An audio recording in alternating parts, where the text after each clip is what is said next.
Okay, we're at the back of the house. The structure faces south. So the back of the house is the north wall. This is the air conditioning unit. We'll talk about that in a little bit. But we've got, right here, we've got some spalling on the foundation perimeter. And we've got some exposed rebar right there. Moving along. There's a main sewer clean out right here, probably the original one. We've got some other main sewer clean outs here as well.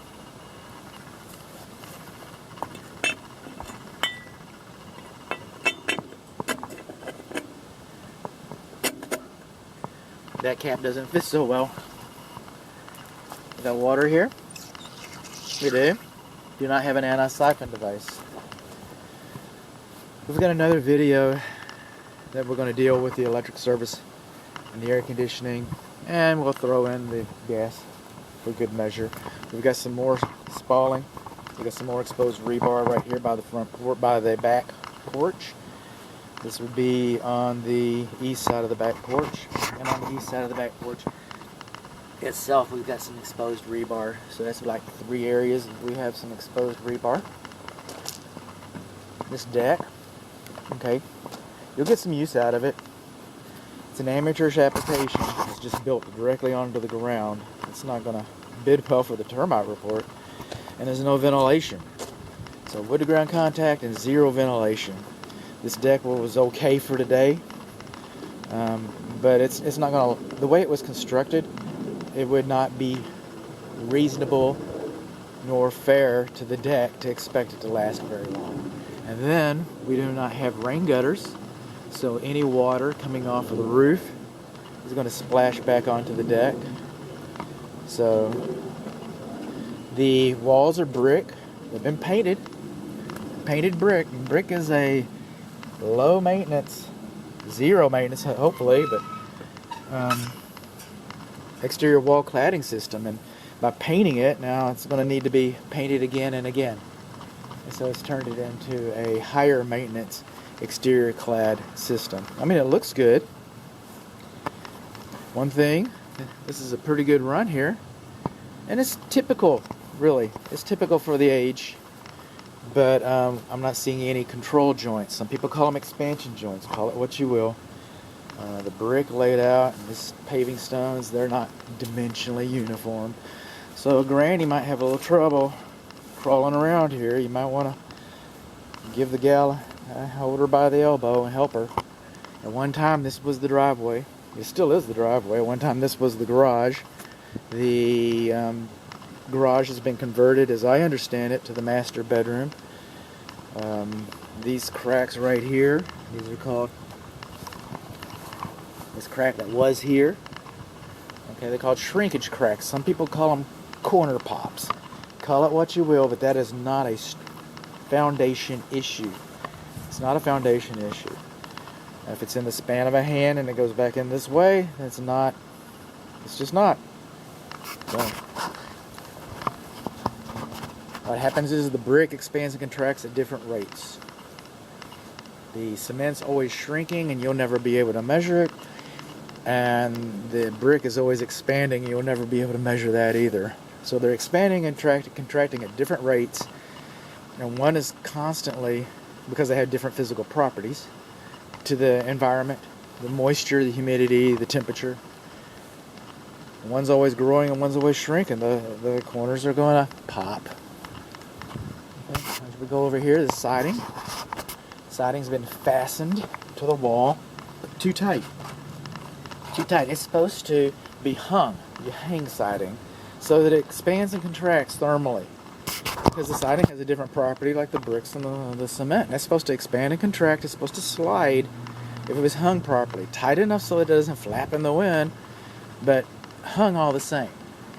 When we come over here, what happens if it's too tight? Well, sometimes it pops off. Sometimes it pops off like that. So I can't think of a better example. And right here, by the way, where this roof line comes in, adjacent or perpendicular, take your pick, to the vertical wall, there should be kick-out flashing there to keep the water from running back up underneath this siding that's already here. There's an old saying I made up called, if there's siding, they're hiding. Well, if they were hiding wood damage, that's why the siding was installed. I think we'd want a kick-out flashing there to keep preventing additional wood damage. I don't know. It's just me. Just me. These steps are not dimensionally uniform, so again, they might be a trip hazard. So, be careful with Granny. Be careful with Granny. This one here is higher than 7 3/4 inches. 2, 3, 4 or more steps should have a handrail. 4 or more steps should have a handrail. The exterior light fixtures should be sealed to keep water from getting in them. And then these posts, while they're anchored very well, you gotta hand it to them. I mean, they made sure they weren't going very far. Well, they tried to. I don't know, what are those, deck screws? Okay, I'm gonna let that slide. Should have been nailed, but deck screws, maybe. Okay, but the post should have been elevated. The stand should have been installed beneath the post so that moisture doesn't wick up inside the post and rot. So that's what should have happened. That's what should have happened. Over here, we've got these. See these? These are drill holes. There's only one reason to drill like that. There's one singular reason to drill like that. That was a termite treatment. A subterranean termite treatment. Because those drill holes were there, we know that this structure has been treated at least once. We do not know who treated it. We do not know what they treated it with. But we do know that this house has experienced termite treatment. That doesn't mean that the house had termites.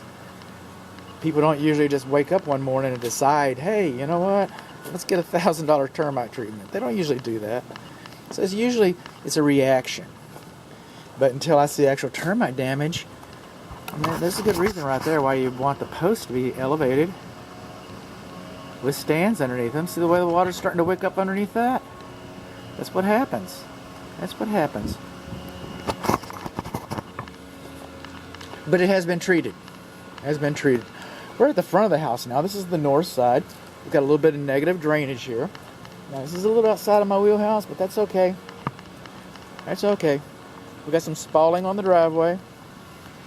One of these days, somebody's going to want to bust up this driveway and re-pour it, and maybe you'll take care of the negative drainage over there as well. Just get the whole thing done nice. I hollowed mine out and I put some flagstone in it and some gravel and made an artistic accent. It was a lot cheaper. I'm not saying that you should do that. I'm just saying what happens sometimes. Okay, wood mulch next to the structure, conducive to wood destroying insects, especially if it's next to the structure. Now this is high soil on the planter box. I can't see what they've done here. I can't see what they've done. I'll try and dig in here a little bit. I will try to dig. Let's see if there's a mastic sealer back here. So what's going to protect water goes downhill. This is so far up. You have sill plates going around the perimeter of your structure that the walls are attached to keep your house from jumping off the foundation. So what's to prevent the water from going down to your sill plates? Besides the mastic sealer, some people use metal liners. And besides that, then we have weep holes. Weep holes right here. Oh, you don't have weep holes any longer. Somebody sealed up the weep holes. So now this brick is going to hold moisture the entire time until it dries right next to the house. Right next to the house.